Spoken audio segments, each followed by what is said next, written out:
How are you doing, team? Just gonna get some last things in order. I'll be right back on screen.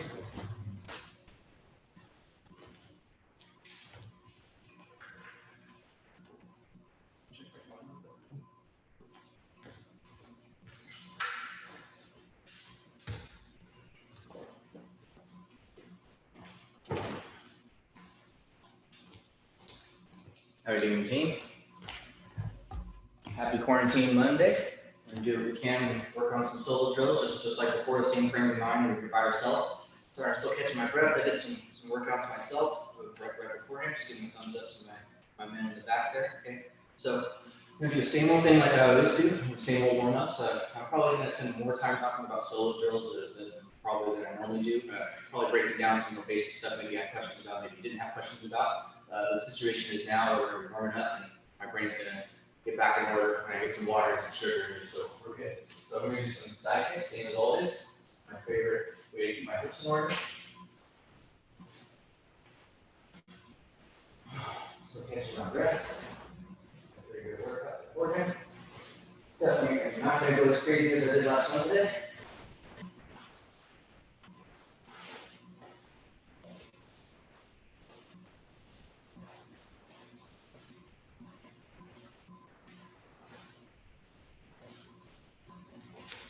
Forward kicks once again, trying to go as high and as far back as you can. Really feel like that back kick works on an area that really gets messed up in Jiu Jitsu, that core, that hip core area. I like to keep my hand on the same wall, but everybody likes to switch. That's what it is. It's kind of lazy. Just warm that body up a bit out. Work on some jiu-jitsu motions. Appreciate it if you're watching. Okay, let's also make our arms left over right. Try to touch the shoulder blades. Do this with my palms facing forward.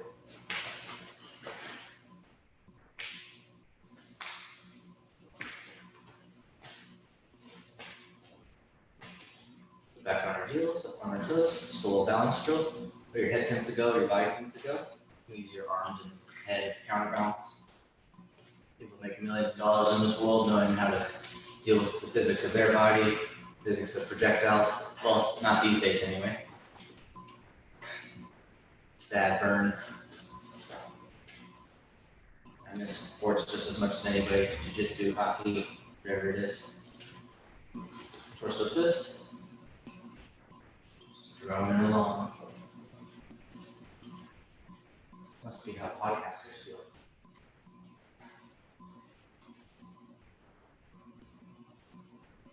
That is kind of essentially what we're doing. Big circles out of your head and neck, chin to your chest or your shoulder, forward, backwards, side to side.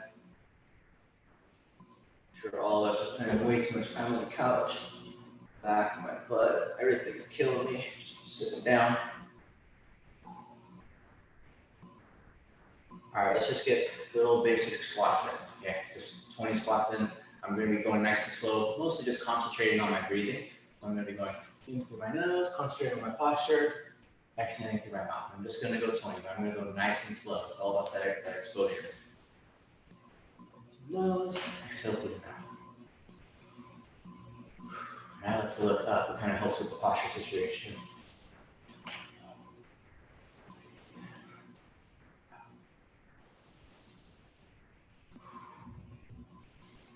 Go a little bit faster because you're not making work.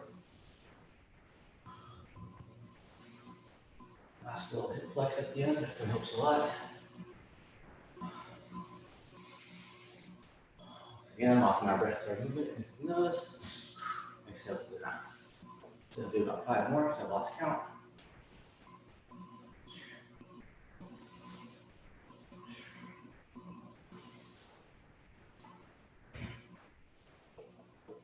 Awesome. I'm just going to go down to push-up position. I'm going to go down for our push-up, up for our parachuter 20 times. Once again, nice and slow on this. My nose. Exhale to the mouth. Nose. Exhale to the mouth. And then exhale. 20 times. And as you can tell, I'm not very flexible this other direction. really trying my hardest. Turn everything up.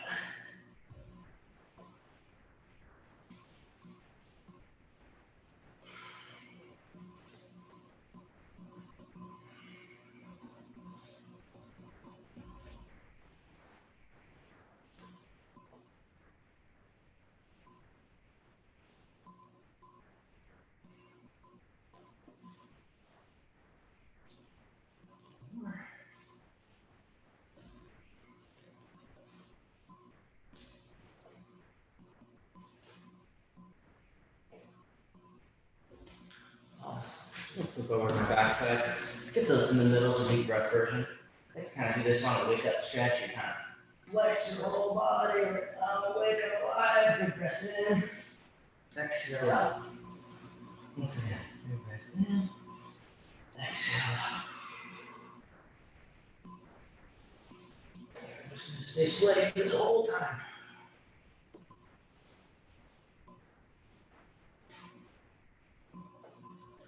These are for quality, not quantity. Just as needed. Listen to your body. Always listen to your body. If your body tells you to stop, stop. These days we need to tell our body to go, go. And cry, cry. That movie references.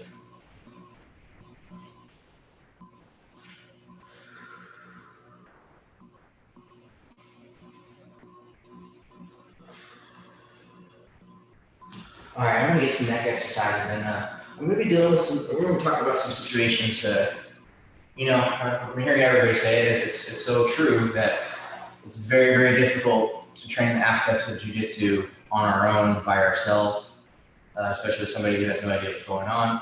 I'm gonna be talking about some ways that you can practice your rear naked choke squeeze, and also your, maybe the closed guard as well. But that triangle squeeze. But I started to get off on a tangent right now because we're going to be doing our neck exercises. But I want to be talking about how we can kind of practice our choke on our own, and it's something I've been kind of showing people for years. Just many things that you can do solo. It's almost like I was kind of ready for this, wasn't I? So I'm just going to go 20 to the chest, 20 to the shoulder, from ear to shoulder, all up. Keep your head off the mat. Excuse me, some moisture in my throat.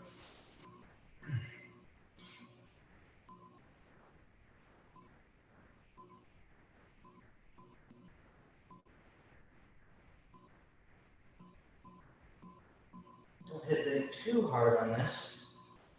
I've been to one too many concerts where you have too much headbanging. Oh, do this slow and controlled. You've got some good music on in the background. What would that beat? Most music's around 70 beats per minute, 80 beats per minute, something like that. Kind of locked to the heartbeat too. Interesting science beyond that too. That's chin to shoulder.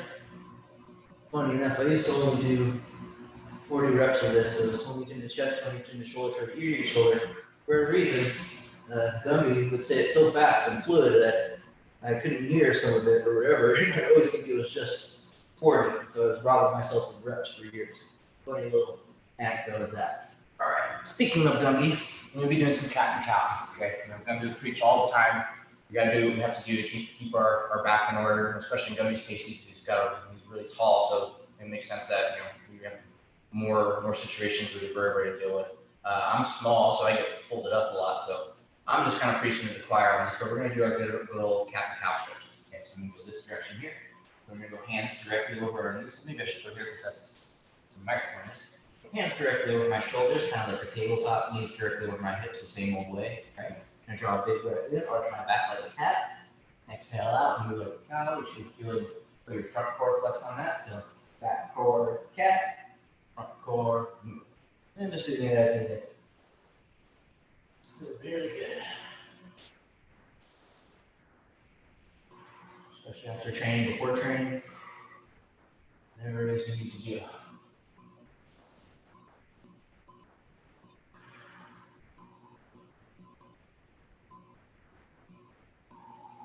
On our exhale, let's go and do our pointer dog. That's going to be opposite hand, opposite foot, reaching out on the same thing on the exhale. So big breath in, pointer dog.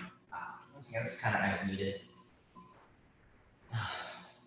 All those us need this. They're sitting around the couch too much, playing lots of video games. It is what it is. Don't worry, we're going outside too. You're like, what? My porch. Don't worry. It's just my porch.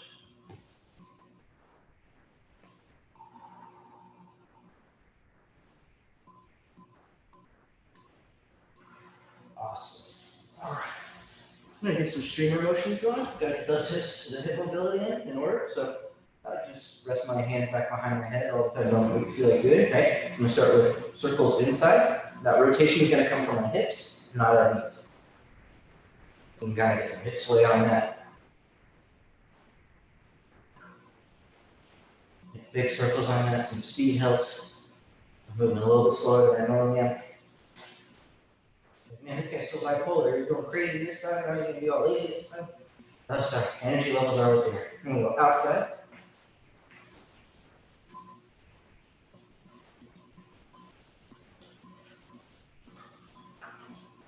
I'm gonna switch directions.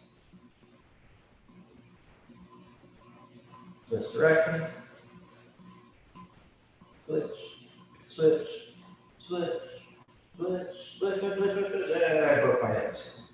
All right, we're gonna do some pendulum motions and work on the same position here, right?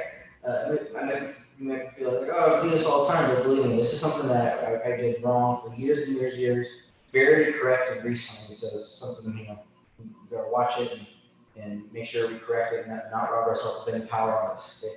So I'm gonna be nice and sideways. Sorry, nice and sideways here, so I wound myself up. There are situations, you can sweep your opponent over this way, right? But what makes this difficult sometimes is I'm looking one direction, but I'm actually going to be sweeping the other direction. This kind of catches people off guard a little bit here. So I'm going to go straight leg. And if anything, I'm going to swing past that point, kind of similar to how I was doing my warm-up, my pendulum style motions or my kicking motions, however you want to think about it. So I'm going to bring this through and past my hip line, and wide in 45-degree angle. I know I've talked about this probably every single class. Move to the other side, straight leg. Wide motion. It's just a huge revelation for me because what did I used to do before? I would just have my leg here in line with my knee, right? And I would just kick off to the side like this, right? But we're robbing ourselves of power. I'm really flexible, so it's a good stretch for me. So I question it. But it's really about this circular motion. Okay? It's in, widen, 45-degree in turn. Okay? I'm just gonna go 5 times each side, but I'm just preaching to the choir on this. Straight leg, wide. Leg,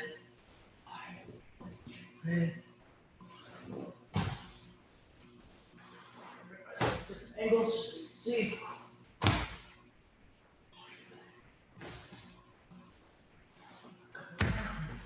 Again.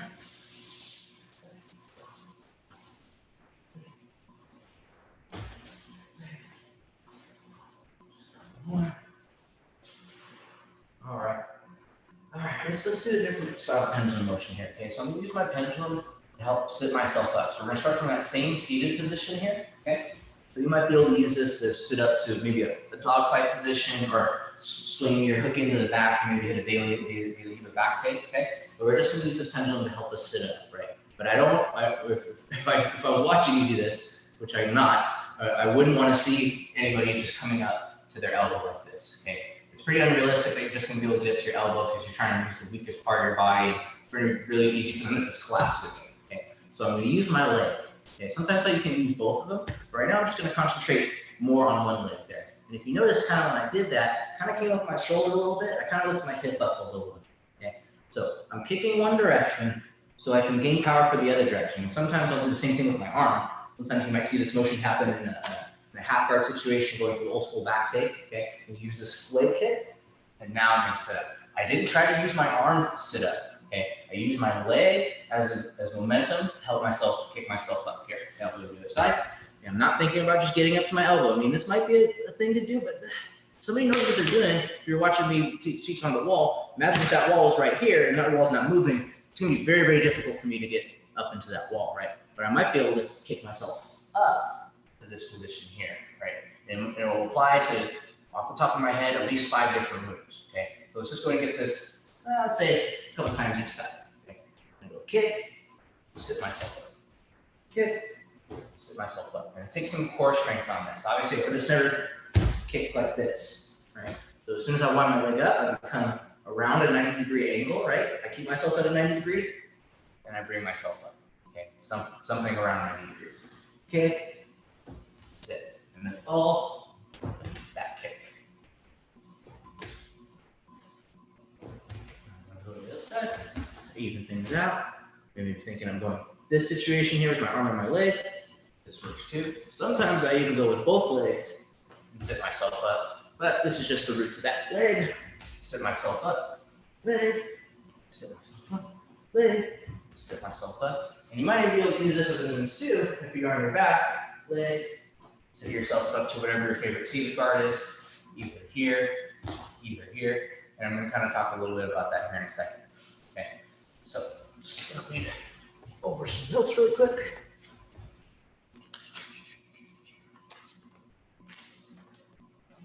Right into what we were just talking about. Nice. All right. Let's get some forward rolls and back rolls within our situation. Okay. This is always good to do the same basic things. It's good to get yourself inverted and move your brain around, move your head around, your center of gravity around. I don't know how much people are able to get any interaction with anybody, but if you can, you got to get your body moving with inertia, forward rolls and back rolls. And I always appreciate also to say things over and over. You'd be very surprised how many moves you know in jiu-jitsu just knowing how to forward roll and back roll over the same shoulder.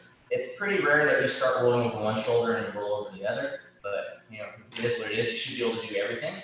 But generally, when it comes to certain moves in jiu-jitsu, a forward roll and a back roll over the same shoulder, you know a bunch of different moves. So once again, the way I like to do this, I like to kind of just turn my arm one side or the other here, just kind of kill two birds with one stone. If somebody tries to shoulder lock you, I would always turn that direction and roll over that shoulder. If you look this way, depending on who you are, I see some people do some crazy little plata escapes where they go the wrong direction, and rubber guard escapes for that matter, which are kind of interesting. But right now, we're going more traditional here. So I'll look left, and these are going to go over my left shoulder, and I have my left arm on the outside of my body here. There's a lot of different ways to do it. I might show it a different way here in a second because I'm going to show you the kami or the break fall, or just different ways that I learned how to do the break falls. And I'm sure a lot of us, when you work on break falls, it's not fun. I don't even like teaching it a lot of times, but it's very, very important because if you don't teach you how to break fall, I'm not going to be able to show you how to do takedowns, even sometimes sweeps, and you might even end up breaking it on. Anyway, I'm getting ahead of myself. Look away, shoulder down, legs over my head. This is just one of the ways that we do the forward rolls. I'm taking my connection away from the ground and bringing myself up here. So once again, that same token, going over to that same shoulder. Look left, I go left, just like so. When I open my leg, I'm always looking to that same direction. Not just looking, but my legs and my body have to go over that same direction here. Something catastrophic can happen here if you're doing this just a little bit wrong. If I look left and I go right, this is just not going to work out structurally. I'm pretty flexible, but this doesn't feel like this is going to work, and probably going to be on the shelf for a little while because you did it to yourself. But believe me, I used to do that too. I used to only think I had one shoulder to roll over for that matter. I used to feel good about being able to just roll over one shoulder, but there's not a lot of utility in that. So I'm going to look, in my case, look left, and I'm going to go right. Go. So I'm going to be looking the same, or in this case, I'm going to be looking the same direction. Okay, it's kind of like this game of opposites. I went over my shoulder, look one way, and when I want to go back, and look the other way. Also, an important aspect of this too. Tuck your chin to your chest. And I'm going to talk about that way, way more. So I'm just going to go and shut up about that for now. Tuck my chin to my chest, and roll over my shoulder. I'm just going to get some rolls on both sides because I was talking so much. Everybody should know this, but who knows how much you tuned into or not, or tuning in at all. I'm just talking to dead air. So over my shoulder. Let's go. Ankle on this. You might be able to change it up if you get bored. I'm going to go left, then I go right. I can go right, then I go left. It all depends on what you want to do. And if you're crafty, you should be able to do this within a small space, depending on how much space you have. If I'm trying to stay controlled, stay nice and compact.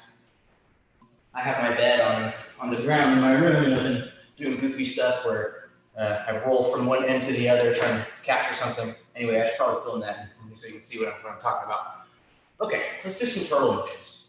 So I'm going to be kind of glossing over from a lot of, not necessarily different areas. The areas are going to seem, of course, everything's connected in one point or another.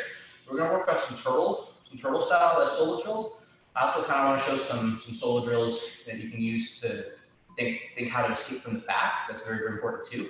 And probably a couple other things, but for now, let's go ahead and talk about those things. So just from turtle. Let's do some solo motions. We're thinking turtle motions.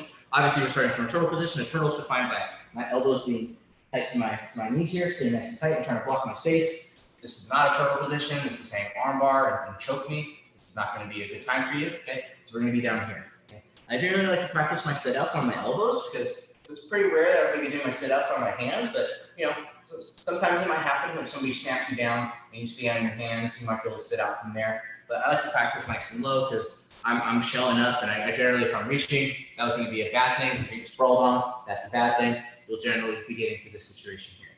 Okay, so I'm going to step one leg up or the other. Okay, when I do step my leg up, I'm stepping it up in that Goldilocks zone. Okay, not too straight, not too bent, somewhere there in between. Okay, one leg up or the other. In this case, I'm going to have to go both sides. So right now, opposite corners, just like that pointer dog. My leg comes under, my hip goes down, and my arm goes up. Okay, it's very important because this is pushing your opponent's body off to the side of you here. Okay, if they're on that top north-south position, okay, if you can visualize that. But the important thing is we're just getting some good raw repetition out of this. Okay, you can set the timer for a minute. I'm just doing repetition right now. Right now I'm not feeling too militant about setting the timer or whatever. I'm just showing you as a frame of reference. You can do 10, 5, whatever it is. If you don't want to do it at all, it's up to you. I'd be very surprised if everybody's following along. But I've seen some cute videos of that. But here, I was lean, leg up, sit out, head up, sit out, head up. I'm just gonna get through my repetitions. It looks a lot like sit, and it looks a lot like long step, case up, all of this stuff. All this stuff is connected. And just think lazy on this. Just let my hip go down. Some people like to be too much work on this. I'm putting a lot of strain on my shoulder on this. Just think lazy. The ground is your friend. Sometimes you know how to use it, just like a good friend. I would say you know how to use a good friend. You know how to utilize something that somebody has to offer to you. That's a good way to think about the ground. The ground is only as good as you use the situation to utilize for the better. Nice. All right. At the end of that, our own little revelations about the ground or not. All right, let's do some sit-ins. Once again, you don't need a lot of space for this. Probably one that everybody kind of forgets, and when it shows up in class, you're like, oh, yeah. And it usually happens when people grab our neck. You can also be pretty dynamic, and even if you're not in a north-south turtle position, if you're in a dominant turtle position, you still might be able to sit your leg in for triangles and all this other good stuff here. Okay. So once again, I'm still going to step one leg up more than the other here. Okay. So let's see if I can get a good angle on this. So I'm going to step my right leg up. Okay. Now my left leg is going to pass inside, and I'm going to sit down. Okay. I'm going to bring myself in line with the camera here because I'm imagining that you're my opponent here. Okay. So my leg's up. I'm going to sit to my butt, and I'm going to try to bring my foot up and through. And I'm going to try to close my legs on this. If I go to the other side, I think it's a little bit different. One thing that helps a lot with this, if you need to use this in combat, is opening this knee up a little bit wide. This is important because a lot of the time, if the person's trying to step off around your leg, right? They wouldn't want to step over here because they realize that there's a barrier. They might get caught in that a little bit easier. They're going to try to rush around to the side that they would prefer to go. If I can open up a little bit, when I sit in, I might be able to trap them in between that space a little bit easier. Just a little note on that. Don't worry, you realize why instructors point out these little things because they either taught them a lot or they personally have an experience where if you don't do this little detail right, it's not going to work. It's always kind of like the technique behind the technique. There's those, but there's also a little hidden technique also within the technique like, that you can see right out the gate. But there's still also aspects of timing that we miss a lot of time. Sorry, we're preaching and forgetting about what's going on here. Okay, so leg up, open my knee up a little bit. It makes me a good structure, right? Because if I just try to be lazy here, I might get barreled over, then might pass my guard here. Okay, or they don't consider a turtle a guard, but that's a whole other conversation. Leg up, wide knee, sit in, close my legs. Leg up, wide knee, open, close my legs. I'm gonna go ahead and do that time. You should see that facing the same direction every time I do it. Wide in, sit in, and I'm flexible. I really apologize for that. There is some aspect of, we are bending a little bit, but it's mostly when my foot goes in, I'm sitting down. Some of us might be able to throw our foot in a little bit sooner than others. Once again, can't really apologize for that too much. Yeah, line in. So there. flexible. Well, there's things that we can do, but there's only so much you can do. Yeah, I can. Nice. All right, let's see the time on that. I'm just gonna get a quick sip of water and check out my notes, see what's gonna be next on this.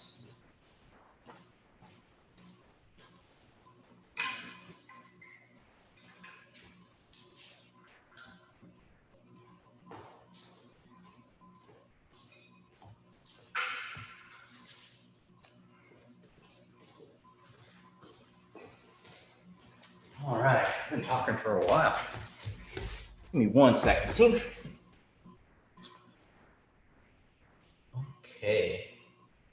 Who knows? I might not even get through everything that I wanted to do today. Well, let's see. All right. Trying to make sure I'm close enough for all of this. Okay, team. So let's talk about that thing that is very difficult to do when we're by ourselves. Some of those aspects of sparring or jiu-jitsu, right? Like when you're squeezing either somebody to hold them down or trying to choke them. There are some ways that we can practice this on our own. It's just the motivation factor quite isn't there, because obviously you're not going to get that little adrenaline rush or that serotonin factor when you get that tap. I don't know if you feel that way about this, but that's how I've been addicted to jiu-jitsu. It's just tapping people out is the most fun thing. I mean, making people fly in the air. There's so many fun aspects to jiu-jitsu, but we still, when you come back, you're going to get really tired. You're going to be over squeezing, or you feel like your squeeze is tired. So I'm going to try to help us out to where you can start to train your squeeze if you haven't been able to spar with anybody, or you don't have anybody that's close to you, somebody you trust, or whatever the situation is. Okay, so without talking too much more. So classic Monteleone position, this lion killer or rear naked choke, is that hand on the bicep, right hand over the head. But this isn't quite what we want to do. And what we're going to do is we're actually going to practice this by ourselves. Okay, so I always will reach with my outside hand over like so here. Okay, around my leg. This doesn't make sense to do this just because I'm torquing my own body and also reaching across my own center line, which is usually not a good thing to do. So we shouldn't do that with our opponent. We probably shouldn't do that with ourselves. And it kind of just strains my back on us. Okay. So without choking my own leg, and my leg isn't going to tap. And the way that we're going to do this, and there's some philosophy behind the squeeze too. Okay, so it's not going to make sense for you to just squeeze your leg forever, right? So there's some psychological aspects to how you squeeze and train with somebody. So Gordon Ryan and Gary Tonin, they came a couple years back and did a seminar with us, and all this stuff always stuck in mind. Okay, if you watch Gordon or any of them spar, or compete in matches, you'll see them get somebody's neck, right? You'll see him get the neck, and you'll be like, "Oh yeah, it's done," but he's not finished. He hasn't finished him yet. He's just sunk his position in. He's just waiting, right? So what he's doing is he's doing what he told us. He's saying, never show your true squeeze. Okay? And depending on how long your arms are versus how strong your opponent is, there's a lot of factors there. But what he would do, and what's smart to do, is get your position right and not get antsy, right? Because if you throw all of your squeeze into that, right, you're going to gas your arms out, and then you're not going to be able to defend yourself. And that's the worst thing, to be in that position and gas your arms out and get tapped out there. Okay. So we're going to practice this a very specific way. So the thing that you want to think about is never show your true squeeze. Because once you squeeze all the way hard for a couple seconds, and you can only do that for maybe 4 to 5 seconds at the most before that lactic acid builds up, depending on how conditioned your arms are. And also, how worth it is that RNC when you've gassed your arms out, when you're just going to shake your hands and try to go again. So there's ways how to expend your energy. There's all these, Gumby would say, opportunity costs. There's also energy opportunity costs and all that sort of thing. So the way that we're going to practice this, after this long-winded explanation of it, you're going to be choking your own leg.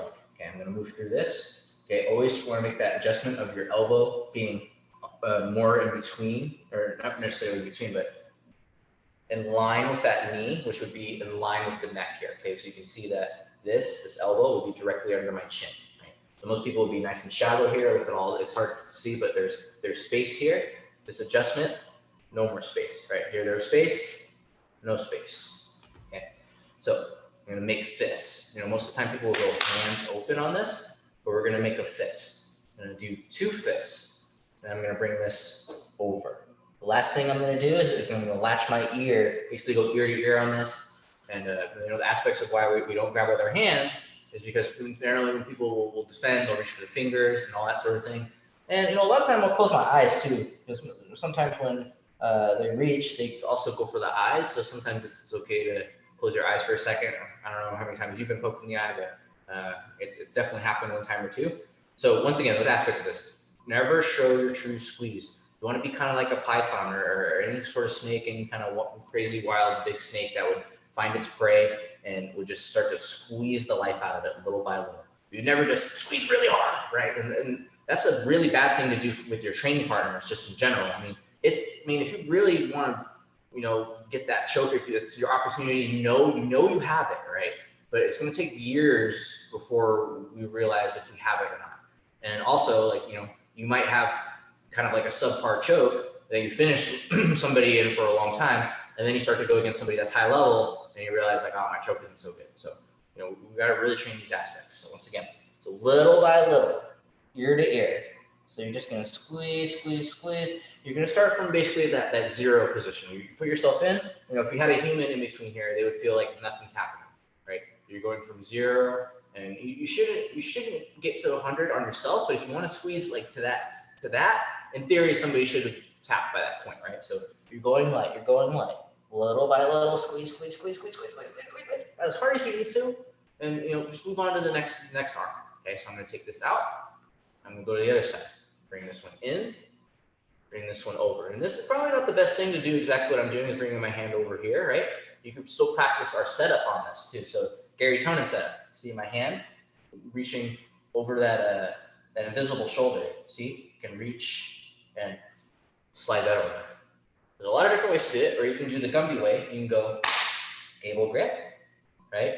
And the way he likes to do it is this one that's under here is going to switch over the top. So gable grip, whichever hand here is here, he switches the hand over the top and finishes. There's a lot of different ways to do it. So I'm going to just practice the Gary Tonin way right here. I'm just making a fist. I'll move out of the way of myself just because I'm really flexible. Once again, I can't apologize for it, but probably none of us are that flexible. Go here, make a fist, make another fist, and I'm going to sneak that elbow joint over my fist. Elbow joint over the fist, and then I bring my ear down, latch everything tight, and I practice that squeeze. Just think all Python, think all Animal Planet, any of the goofiest metaphor analogies you can think about. Just think about that, right? And you're not trying to rip your own leg off, right? Think compression, ear to ear, and you should feel your tendons, deal with some pressure on those. Okay. So once again, I'm just going to go to the other side here, reach through, make a fist, elbow goes over, right? I know it seems a little goofy, right? But I've been doing this for years, and I've been teaching people kind of how to do this, or for a long time, I've been doing this, showing you as many aspects that you can practice on your own, the better. It's just going to make your jiu-jitsu better, because it's like homework sort of thing. Once you start to do more homework, it should never be, well, we would love it if it was like the old times when you can rely on your instructors and the people here for all that, but everybody should be on their own, especially now. You have all the time in the world, checking out videos, checking out matches of your level, wherever the situation is, or maybe your favorite practitioners. Always looking for the submissions, or that's what I like to look for. Some of the matches are a little bit long for my taste. I like to look in the black belt matches, see what technique worked. Okay, and I can probably preach all day about this. So I have another squeeze drill we can practice. Okay, so it's going to be the triangle. So I'm just going to try to make sure I'm in the best position for this. Okay, so basic triangle looking position here. Okay, so I'm just going to do a lazy triangle.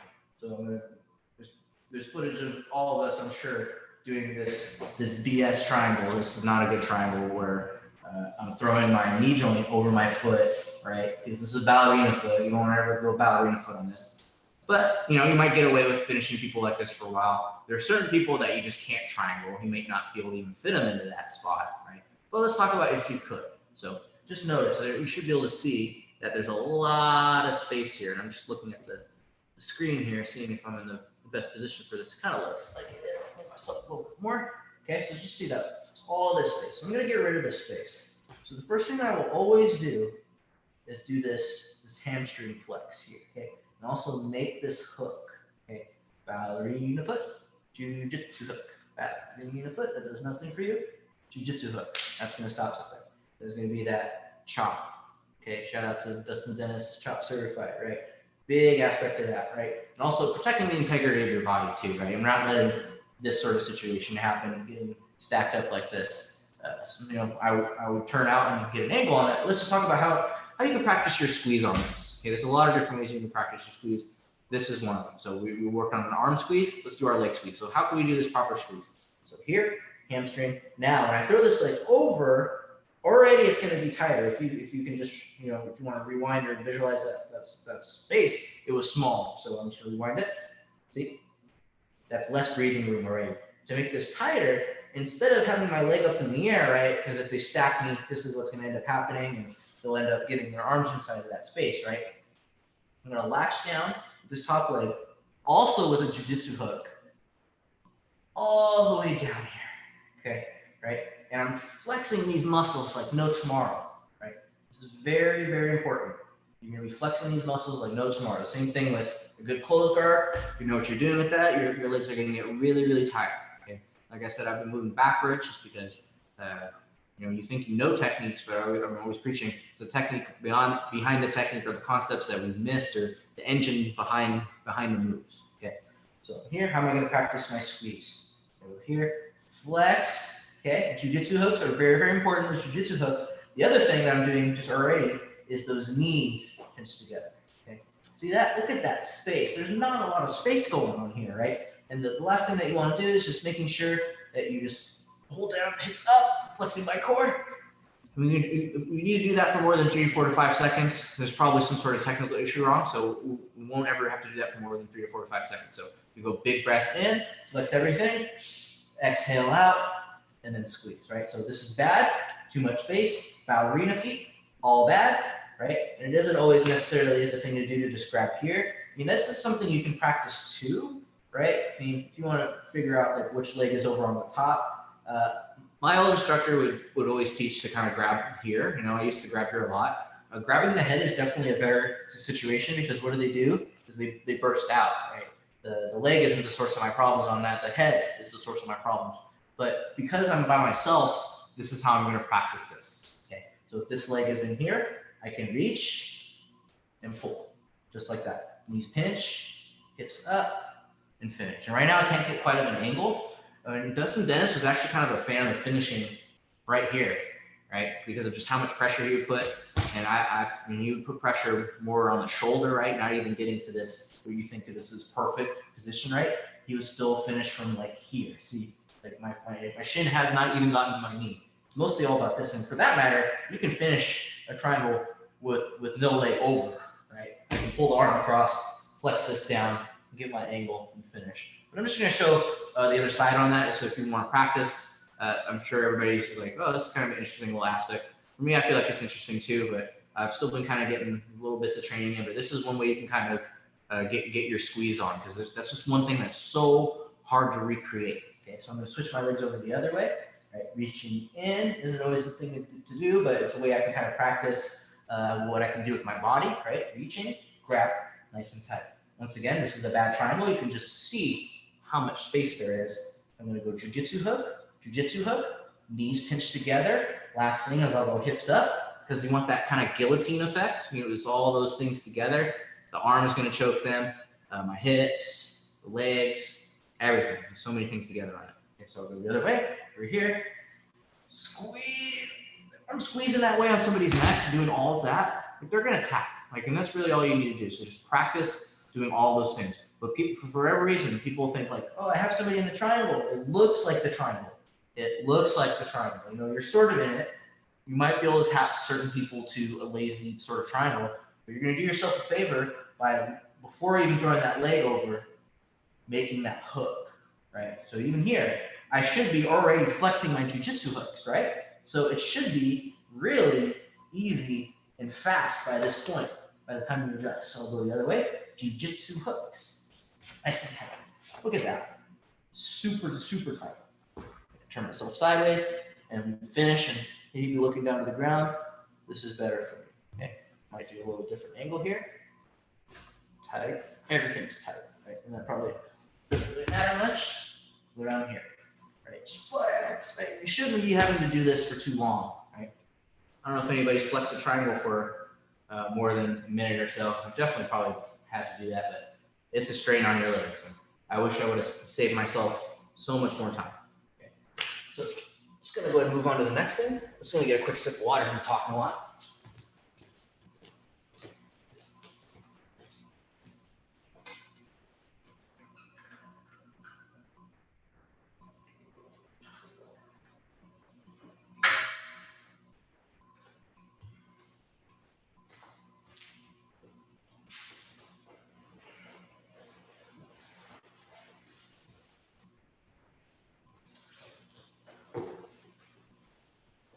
Probably should have put my gi on a while ago.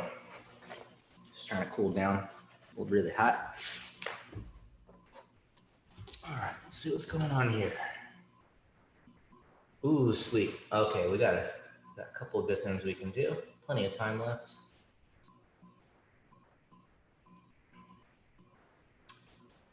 All right. Once again, still solo drills. So many of them. So let's talk about some basic back defense, and it's gonna probably seem related to the other defense that I'm gonna show. And once again, it's all that solo drill aspect, as many things as you can work on your own. And anytime I would teach these moves in a jiu-jitsu class, whether it's UFC gym or here, wherever the situation is, I always try to make people do as many solo motions as they can do, trying to set you up for success for the move. And then even then, it doesn't matter if I give you a pamphlet of all the things that you're gonna do wrong and also make you do all the solo motions, anything that you got to do before you show up to class or whatever, you're still going to do all the same things wrong. Okay, so don't feel bad about that. And even some of us higher level guys struggle with doing certain things right and trying to get certain mistakes out of your game.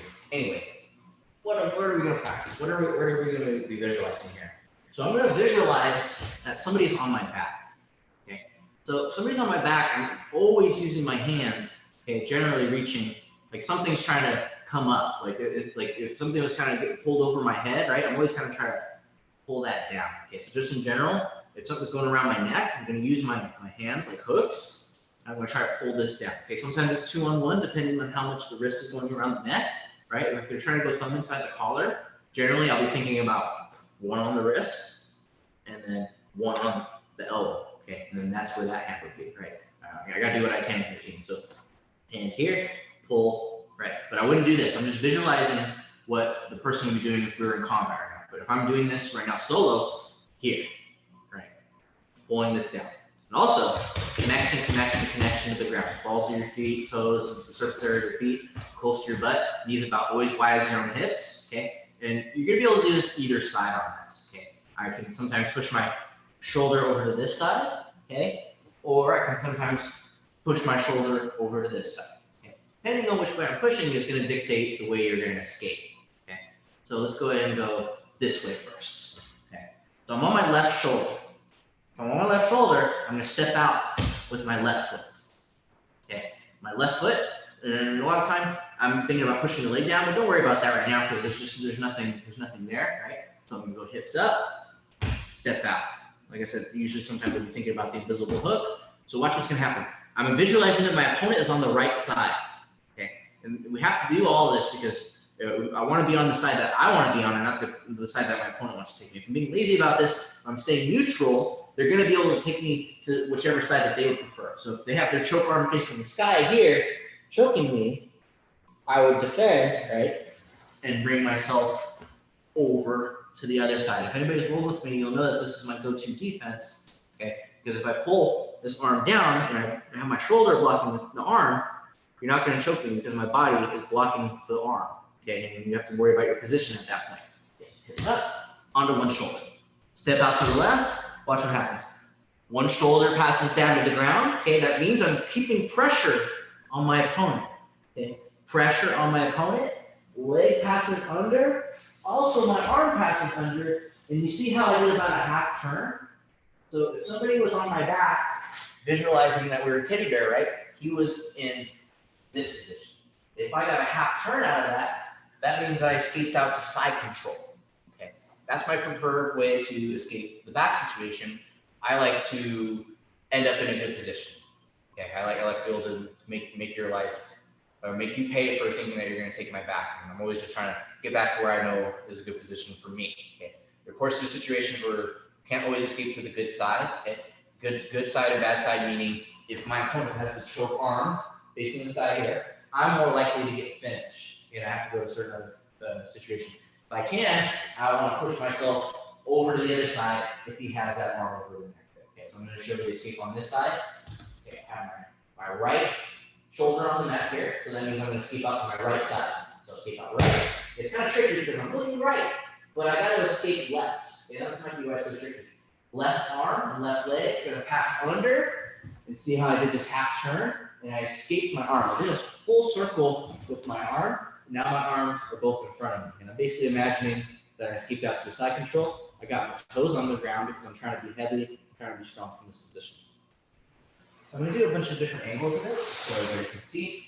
Once again, this is my preferred method of escaping to the back. Okay. Or you can always start here. This is a good way to start. That means you're putting pressure over your opponent. But you always want to choose one shoulder or the other. Okay. One shoulder or the other. So I'm going left, step to the left, escape, arms in front. Go this way, hips up. Okay.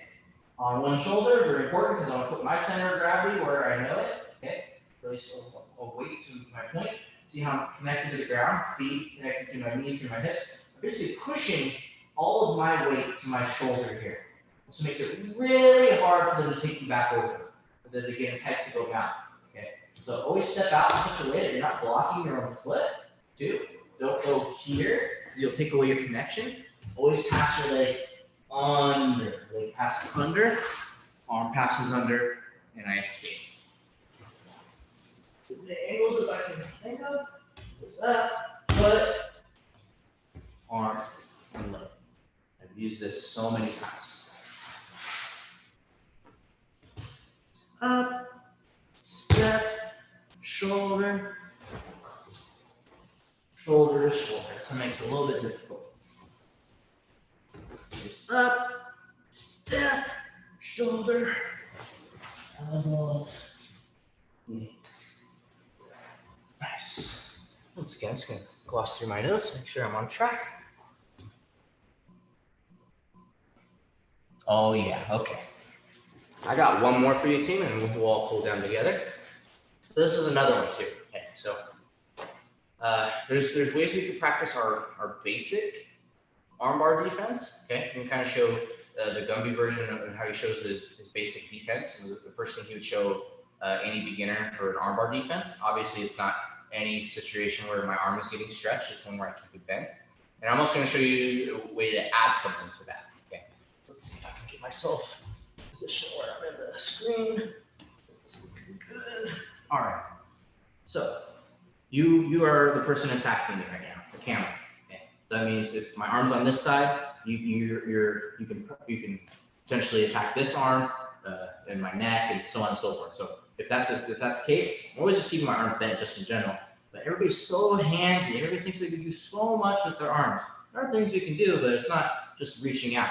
Okay, so if they've gotten to their situation where, okay, so imagine that I'm here. Now the opponent is here. Got some sort of spider whip situation and is going for the arm. Okay. So what they would love is to keep me all coffined up, right? So what we're gonna do is I'm gonna puff my chest out here. Okay, I still have my wrist trapped in here. So this is just the figure 4 version of our arm, similar to our leg, right? These are things that you can practice on your own. I know it kind of feels goofy, but it is what it is right now. It's like, this is some really sad, it's a sad judoka, Jiu Jitsu practitioner just doing rear naked chokes and triangles all on his own. But it is what it is. So here we go. So I'm puffing my chest out. They would prefer to keep me here. I'm trying to puff my chest out. Okay, one leg up, one leg down. Because you're on that side, I'm going to escape to that side. Same old thing, just like we're doing our side control escapes. Reaching out with my foot. Because I got to try to get this shoulder down a little bit. Okay, just wiggling, right? And we got our elbow down. Okay, to get everything, to get the next thing going on, right? We can get some extra things going on. I escape my leg, and actually I can start to swim both arms in, kind of like a double under position here. Okay, move myself back a little bit, but I wasn't in the best position here. Okay, because they're attacking my right arm, protect your right arm. Buck your chest, one leg up, one leg down. Escape our elbow down to the mat. to the mat. Okay, it's very, very important. So if you escape the elbow, that means they're not going to armbar you anymore. Okay, so the aspects to think about is if they're controlling you here on your shoulders, they're controlling your shoulders, your elbows, and your wrists. In theory, if all those joints are in between the leg, right? So it's up to you to kind of make that inaccurate. So the shoulder is going to be, the source of they're trying to get there, the starting point of getting that out, because that's the first thing there, right? If I was coming, or if I'm just chilling here, right? I wouldn't want to just grab the wrist, try to attack. I always try to tell everybody you want to attack the arm or the leg or whatever it is at its lowest point. Okay, just like if you're a tree trimmer and you just chop the top of the broccoli off or the tree, or whatever, you didn't do your job very good, right? If you're not just a tree trimmer, if you're trying to get rid of, if you're a lumberjack, right? You're a lumberjack can get rid of a tree. You just chop the top of it off, which would be a feat in itself. Anyway, always attack at the low point. Okay, chop the tree down at the root. That's the point. Okay, so hip out, elbow down to the limb. Next thing is I got to get up, right? So I'm going to escape my leg under, and then my arms come into a situation where I might be able to start grabbing my opponent's belt or thinking double under, whatever the situation is. I can go to the other side here because they're attacking my left arm now, right? One leg up, one leg down, reach out, escape my elbow down to the mat. Same thing, elbow escapes under, and I escape up to a turtle position and thinking passing mode at that point. I'm going to do this a couple different angles. And I'm just using the camera as a frame of reference of who's attacking me here. Okay. Out, escape under. Maybe I'll change the angle here too, just now. Check the side, just back at me. Puffing my chest, reaching out. Get my elbow down. Elbows. Let's see this thing. My arm getting attacked. Puffing my chest because they prefer get all this going on. I prefer to keep this going. Yep. Connection to the ground, hip, shoulder, everything comes up, but as a means to get my elbow down to the ground. Under, elbows, knees, and we're up. Okay, I got one last one for you. One last one. It's gonna be a little bit more work, but similar to a lot of things. And as you can tell, most of our defense is just mixtures of hip escapes and bootlegs. Obviously, like safety first is a big thing, right? The safety meaning, is my opponent attacking my arms? Is he attacking my neck? Am I in imminent danger of getting hurt? You have to assess that situation first. Sorry. My legs are a little bit sore. I'm going to be stretching here very soon. Okay, same thing going on. But for some reason, there's a lot of reasons, I don't want to play to those percentages. So if I feel like I'm on my back here, I'm in a worse situation to escape the armbar. And that's not necessarily always 100% true. If I can, I want to try to get up and smash my opponent. Okay, so this is going to be a little bit tricky. This is very difficult. This is hard to do just without an opponent, let alone with the opponent. Okay, especially when attacking. Same things are always going to apply. But right now I have both legs up. Okay, so who knows what the situation is? If you were to reach inside my leg, there's so many different things that we can do. But let's just say maybe he's trapping with his right arm, maybe both arms on my arm. This is the one when they've committed both of their arms to your arm, and they're trying to rip it off. Okay. Generally, because of this aspect of where I have my arm, they're generally going to start torquing towards the head. I mean, if they have the spider web and he's turning towards my legs, that's a whole other situation. There's different escapes for that. This is going to apply when he just sees it and he goes for it. Right? When they go, you go. Okay, this is very, very important. Sometimes it's hard to just buck up and go. You can, it's difficult. Best times to try to use this escape are in the moment that they're setting up their armbar, meaning he's going to S mount, putting the weight on me, and falling back. That's a great time to do it. Or when they're committing all of their energy to the arm. You should be able to feel that. That's just something that's hard to teach, but you can feel when all of their energy gets transferred into your arm. It's just a crazy feeling. It's just a lot of trauma and stuff going on in your arm. You can feel it, okay? It's just something we have to remind ourselves of. It's like, those are the moments that you gotta go. Very important, okay? So I'm gonna go hips up because I feel him reaching for my arm, okay? Hips up and towards my opponent. And it's always important to look that direction, okay? If they're moving my head towards the other way, it's gonna be really hard, okay? Ideally, your opponent's always gonna be trying to misalign me, right?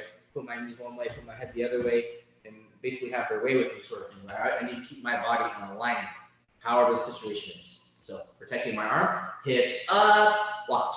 Leg is gonna pass under. I'm gonna post my weight on my elbow and my knee, because generally I'll be worrying about them. But this back leg is already up because I need to smash my opponent. It's very, very important that this leg is up. And I'm visualizing that my opponent is on the side of me, okay? Because if I was moving forward right now, if I didn't have my arm, I'm sweeping myself to my back, okay? So let me do this on the other side. I'm gonna do some different angle on this, or some different stuff with my legs. I'm gonna be escaping this way. Hips up as much as we can, right? Believe in your hips. That's one thing people mess up a lot. It's like, you can't even do this, the first basic escape right. That's a whole other thing too. I haven't talked about that yet. The UPO is something I was doing wrong for so long too. Anyway, I'm getting, that's probably for Wednesday. So I'm gonna lift this up. My leg passes under. See how that knee never touched the ground. Okay. And I'm imagining that I'm smashing my opponent from here. There's a lot of details that I can't even really talk about too much because there's an invisible opponent. But just right now, I just be imagining trying to get this arm out. And what's cool about this is now we can practice our long step. Okay. So I'm imagining going around the invisible leg, grabbing the head, and long stepping from here. So I'm just gonna do this a couple more times, and I'm gonna cool us all down, mainly just cool myself down. And I think this is a pretty good day. Here we go. Hips up, out. Thinking about getting my arm out, elbow, knee, foot. Done my half turn. Did a lot of turns there. Another one. Hips up, out to the side. Smashing, doing what you can, take one arm out. Elbow, knee, and foot. Pass. Hopefully. Up, out to the side. Smashing. One arm comes out. One arm comes in. Long step. As you can tell, I'm better on one side. Let's try the other side. I really prefer doing this on the one side. You'd be surprised how often people will attack your one arm. So I'm looking left. I'm gonna go left. Let's see how bad this gets. Leg comes out. Oh, that's not too bad. We're here. I'll go out. My long step is decent on this side. Half turn on that. All right. Seems like more than enough. Make myself look pretty. Just gonna get a basic cool down. Same old thing. Good little heads. Ooh. I managed to not use the dummy or the post. And how long am I going to keep it up? I'm going to go arm across the chest. How much time? Oh, wow. I must have liked hearing myself talk or something. Switch. I really don't, though.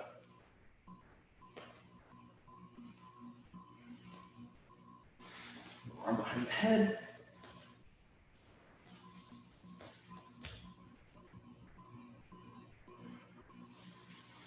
Switch.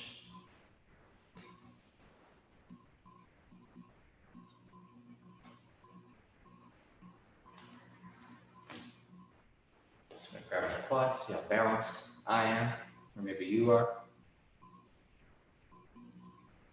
Shout out to anybody having a cold one during class.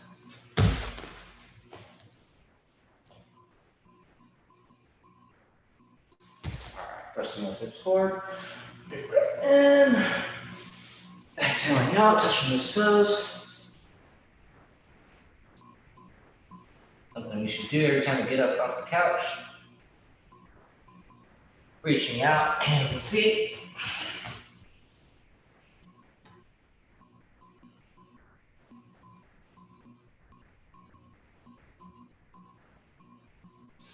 Exhale, push it out.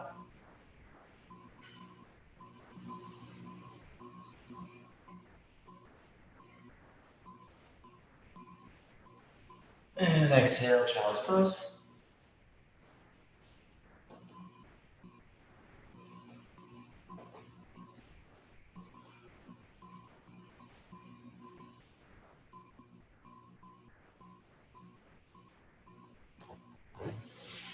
Stretch those hips out, knee across. You can make this fancier if you want. Reach back.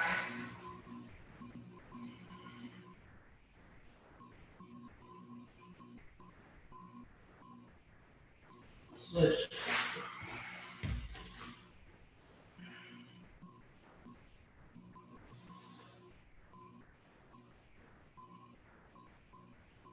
Probably doing this one long. I'm going to do it this way. And that'll let me know. down.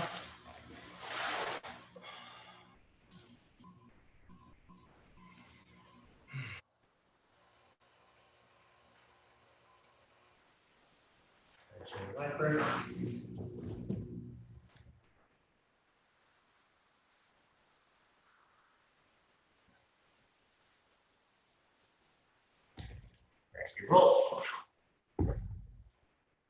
And roll. That's enough of that. We'll move over. Circle.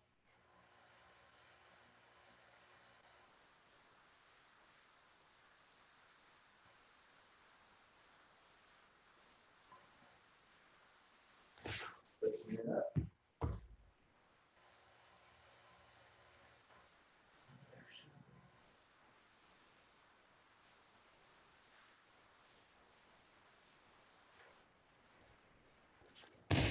All right, team. Seems like a good cool down. All right, team. Thanks for sticking around for Monday Night Jiu Jitsu, all that solo quarantine stuff. I'm going to try to keep the content up for everybody. Once again, if you have any suggestions or any questions about anything, feel free to contact me, Chuck, Gumby, whoever it is. We're all pretty bored. We have all the time in the world on our hands. Stay in touch, team. See you on Wednesday.